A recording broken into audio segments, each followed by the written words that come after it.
कल दिल्ली से आया हूँ। आपने बहुत अच्छा सवाल पूछा है। मैं अपने बारे में आपको बताना चाहूँगा कि मैं पिछले 35 साल से, जब से कश्मीरी पंडित यहाँ से अनफॉर्चुनेटली जो 90 में हालात हुए यहाँ से माइग्रेट हो गए, मैंने गीता भवन से अपने समाज को संभालने की कोशिश करी है। मैं प्राइवेट सेक्टर में रहा, अलग अलग स्टेट्स में रहा, जिसमें राजस्थान, बेंगलोर, मैं जगहों के नाम गिना दूँ आपको।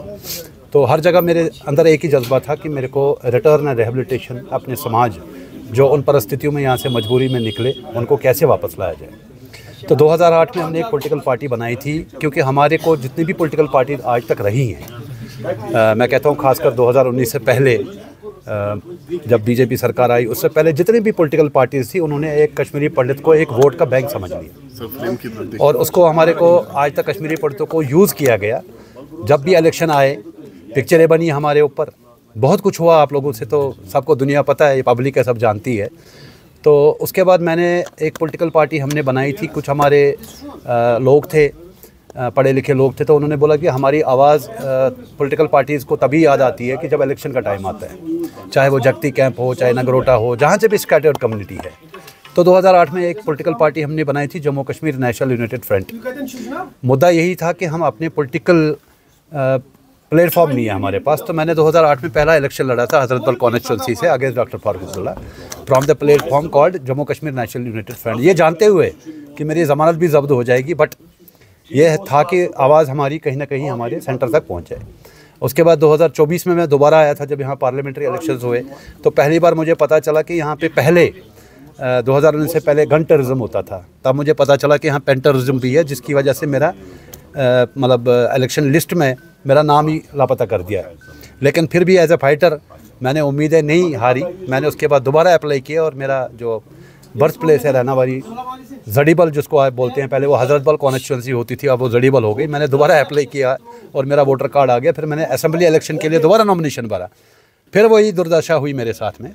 तो फाइनली जब मैंने सारे वो तरह पापड़ बेल लिए पिछले 35-36 साल में, तो फिर मैंने देखा कि हमारे शाहीन साहब और ये जनता दल यूनाइटेड एक एनडीए का पार्ट है, तो इसके माध्यम से मैं माननीय प्रधानमंत्री हो सकता। हमारी जम्मू कश्मीर की जितनी भी सरकारें रहीं, चाहे वो बीजेपी रही हो, एनसी रही हो, पीडीपी रही हो, जो भी पार्टियां रही है, तो उन्होंने आज तक हमारे को सिर्फ आश्वासन के अलावा कुछ नहीं किया।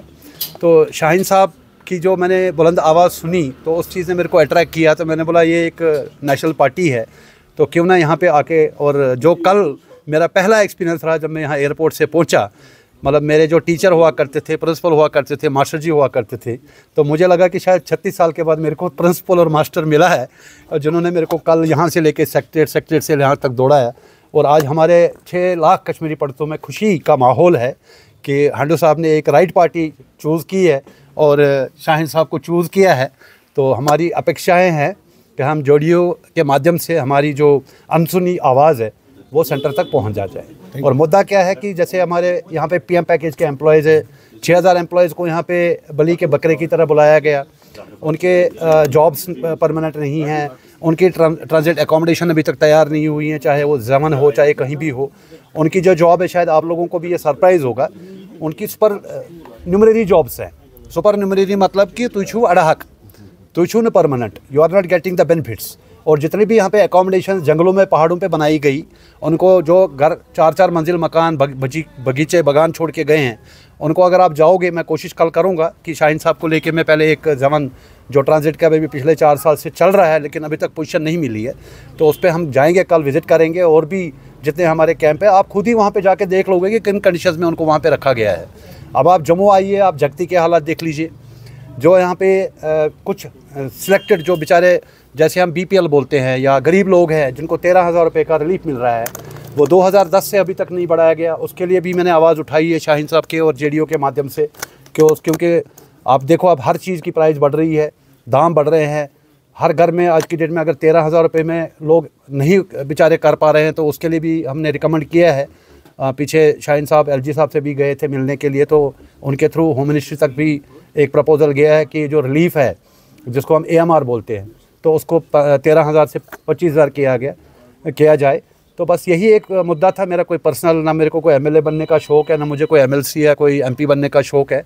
मैं यहाँ पे अपने समाज और कश्मीर जो हमारी मातृभूमि है, और वहाँ पे दोबारा आया हूँ और 36 साल के एक्टिविज़म के बाद में अब आखिरी उम्मीद मेरे पास एक ही बची थी, वो बची थी शाहीन साहब और जेडीयू गवर्नमेंट। अल्टीमेटली मैं ये कहूँगा, जो मेरा एक्सपीरियंस रहा है कि यहाँ पे मुझे जो लग रहा है आज कशर पे वनान, ये क्या है ना कि ये सारी सांठ गांठ है। आपने देखा होगा, अभी सवाल उठ रहे हैं कि जब सारे आज की डेट में ये हमारे बीजेपी को कैसे राज्यसभा की सीट मिली है। अभी एक दूसरे के ऊपर कीचड़ उछाल रहे हैं।